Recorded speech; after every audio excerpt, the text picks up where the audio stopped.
Taiwan really is a priority market for Cartier, and Taipei has been chosen among hundreds of cities to showcase this most exquisite fine watchmaking collection. 每年8月，我们在台湾都会办这个复杂功能表款。那这场活动里面，你也看到有55款的表，里面呢包含了3大类。第一大类呢就是卡贴的复杂功能表款，它怎么样子去创造创新。然后今年也有4款卡贴的自制机芯。那另外一个部分是卡贴非常的有特色和经典的是镂空腕表。在镂空的设计上面，其实它有很大的困难点，是在每一只表款它要看得到通透感。但其实它的机芯的运作方式要能够非常的吻合。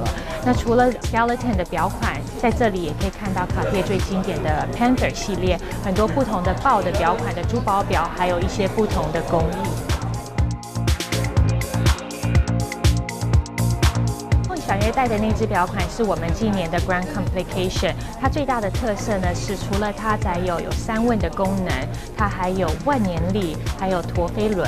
整只表款的设计是一个镂空的，这只表上面光零件就500多个 parts。从设计的过程，它也花了很多年的时间去研发，然后到师傅要去完成一件作品，它也需要非常长的时间。